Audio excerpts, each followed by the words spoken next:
Assalamu alaikum warahmatullahi ta'ala barakatuhu. Ni ne naku Sharif Umar Mahdi, da fatan muna lafiya. Menene tasrifi? To da fatan muna cikin ƙoshin lafiya, musamman mutanen kamar Togo, Algeria, Mali, Burkina Faso, Mali, South Africa, Abu Dhabi, Qatar da sauran ƙasashe. Ina kowanne mu fatan alkhairi da fatan muna lafiya. Tasrifi, muna yin tasrifi amma ba ma buga kuɗi. Menene tasrifi? Tasrifi ya kasance cewa abu ne wanda za ka sai turare ta hanyar rafanai, musulman rafanai. Za mu iya ba su insha Allahu, kamar ba ni gishiri ne in baka manda, mu ba su turare su ba mu dukiya insha Allahu. Amma duk wanda ya ce zai buga maka kuɗi to ƙarya yake, yaudara ka zai yi.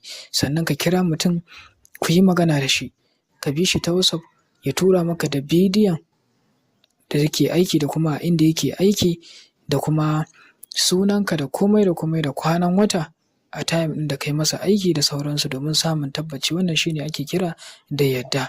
Insha Allahu. In dai mutum ba zai yadda ya tura maka da sabon aikin da kuka yi ba da sauransu, to babu yadda. In dai mutum ba zai yadda ya kira ka ta bidiyo call ku yi magana ba, to babu yadda. Tasrifi wani abu ne wanda yawancin mutane da yawa suna yin ƙorafi akan cewa an yaudare su, ko an cuce su, ko an ha'ince su, an ci amana, sai sa suke jin tsoro su ƙara komawa domin a sake masa aikin tasrifi.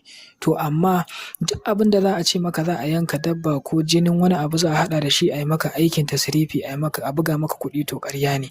Sannan daga yanayin da za ku yi magana kai da mutum, ya kamata a ce ka gamsu, ko kuma ya kamata ka fahimci cewa wannan mutum mai ƙarya yake, amfani yake da bidiyoyinmu da muke ɗorawa, yana ɗauka shi ma yana yaudarar mutane da su insha Allahu. Wannan shine. Amma in dai kana so ka samu tabbaci akan tasrifi, sai mun baka tabbaci sannan tukunna za ka yi aiki insha Allahu. Ko mu baka ka yi da kanka, ko ka sai turare ka aiko mana da shi, ko kuma ka zo da kanka mai aiki, ko kuma ka tura da kuɗi a siya.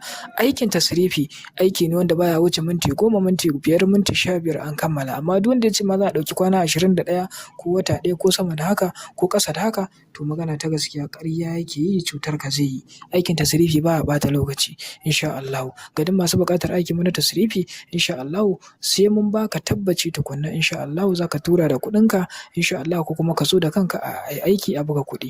Imma riyal, ringgit, jini, pounds, naira, euro, dala, kowane kalan kuɗi insha Allahu muna aiki, sannan muna aikawa da su ko ta hanyar rafane zuwa inda kake, ko a akawun ɗinka, ko kuma ka zo da kanka ka zo ka karɓa aikinka bayan mun kammala insha Allahu. To ina kowanne mu fata alkhairi. Ga duk masu buƙatar aikin mu za su yi mana magana a WhatsApp.